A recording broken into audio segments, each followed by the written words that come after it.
Coucou, et ben nous voilà, bienvenue dans... Ouais, allez, le repère, on est parti pour le repère de Bioman. Et ben j'espère que tout le monde va bien, content de vous revoir. Ouais, là, vous avez vu, hein, j'enchaîne les vidéos, là, presque une semaine. Oh, j'ai jamais été aussi productif. Alors, oui, vous avez pu constater, ce matin, c'est Red Bull. Red Bull. Monster.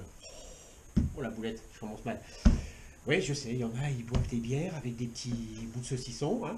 Un petit bonjour à monsieur Chef Pampan. Je vous recommande, franchement, si vous voulez apprendre plein de trucs sur l'airsoft, Chef Pampan. D'enfer. Bon, allez, santé. Ah, ça réveille, ça fait du bien. Allez, on va voir ce qu'on a dans l'armoire, dans le coffre-fort, qui peut nous intéresser.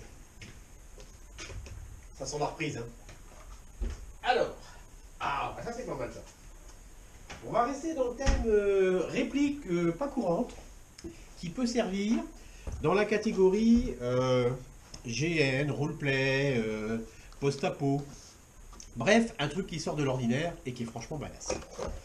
Je vous présente le H8R Gen 2 de chez Umarex. Alors, on a un look de 357 Magnum. Donc là, au niveau du badass, hein, on est d'accord, c'est du badass. Grosse différence par rapport à ce qu'on connaît classiquement d'année Wesson, 4 pouces, 6 pouces, 8 pouces, enfin bref, les trucs à rallonge. Au niveau puissance, on est pourtant sur un CO2, mais c'est un CO2 qui va taper seulement à 300 fps. Ça, c'est un pur bonheur. Combien de fois en partie j'en ai vu arriver avec des Dane Wesson ASG qui tapent à plus de 2 joules. Bah ouais, mais non, non, on n'est plus dans l'airsoft. Là, on a un PA badass qui a franchement une super gueule, qui tape à 300 fps avec un hop-up réglable. Autre très gros avantage, c'est le rechargement. Alors je sais que c'est très classe, prendre le truc de douille, machin, mettre vos 6 douilles, crac crac, renfermer. Faut vraiment avoir le temps de le faire. Là on est sur un système de petites rondelles. Donc là, ça ne vaut pas spécialement cher. Donc là vous voyez, déjà d'office vous en avez 3, vous pouvez en racheter, c'est par 2. Donc là vous préparez vos billes à l'avance, vous enquillez, vous fermez votre petit lock ici, et c'est parti, gaz. On enlève la sécurité, ça ira mieux. Voilà. Non, je vous rassure, il n'y a pas de capsule de CO2. Alors la capsule de CO2, elle se met ici, et là, franchement, il y a encore eu un très bon boulot fait par les ingénieurs, quand il faut changer la capsule de CO2 en partie. Mince, j'ai pas de clé Allen.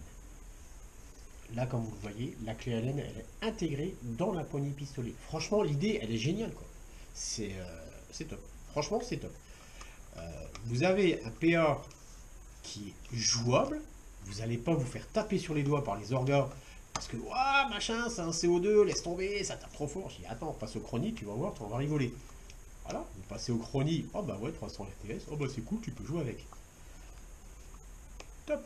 Vous avez un PA badass, jouable, qui se recharge nettement plus vite que la moyenne. Je parle par rapport à des revolvers. Je fais le tri et je fais tout par terre et je fais le tri. Je parle par rapport à des revolvers classiques à douille. Là, au niveau du rechargement, vous changez la petite rondelle, clac, clac, terminé. Ça va super vite. Vous êtes bien en puissance, vous êtes bien en look. Donc, c'est vrai que sur une partie où. C'est vrai que vous allez me dire par rapport à un PA classique où vous mettez 26 billes, là, bon, hein, vous faites le calcul, on en met 10.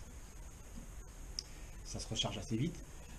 Si vous avez un rôle d'assassin, un rôle encore de shérif, ou même sur... Ouais, moi je pense que sur du post-apo ça passera très très bien. Vous avez vraiment une réplique qui passe super bien.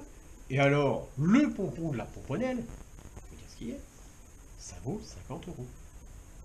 Vous le trouvez à 49,90 €. Alors, il y a des versions un poil plus chères parce qu'ils ont trouvé que c'était intéressant de les peindre en blanc. Ensuite, c'est les goûts, les couleurs. Hein. Je sais qu'au Japon, ils aiment bien les couleurs un peu flashy. Bon, faut aimer. Moi, je trouve qu'en noir, il a un très bon rendu. Il est honnêtement en performance tout à fait correct. Si vraiment vous voulez vous faire plaisir, vous avez même moyen, vu qu'il y a un rail au-dessus, un rail en dessous, de mettre une lampe et un RMR. Ensuite, je dirais, avec les pseudo-fibres optiques que vous avez, là franchement la prise de visée elle est déjà super sympa. Non. 50 €, vous avez un PA qui a de la gueule, qui est badass, qui est jouable. On va pas vous embêter au niveau de la puissance. Moi je dis ça le fait.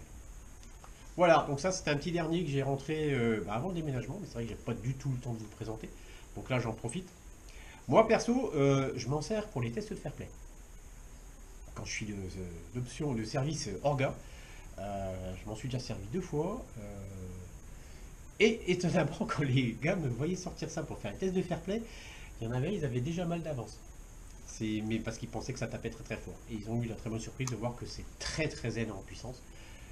Et en plus, ouais, ça a franchement une belle petite gueule. Voilà. Elite Force H8R pour 50 €. Je crois que les 2 rondelles supplémentaires, ça doit valoir 4,50 €. Voilà, il n'y a rien à dire. Franchement, rapport qualité-prix, il n'y a vraiment rien à dire. Il y a beaucoup plus cher et beaucoup moins bien. Bon, bah ma foi, on n'a plus qu'à sortir les panneaux. Hein. Je pense que ça se présente bien pour certains. J'espère que tout le monde va pouvoir reprendre dans de très bonnes conditions. Ne faites pas n'importe quoi. Et puis, je vous dis à bientôt les enfants.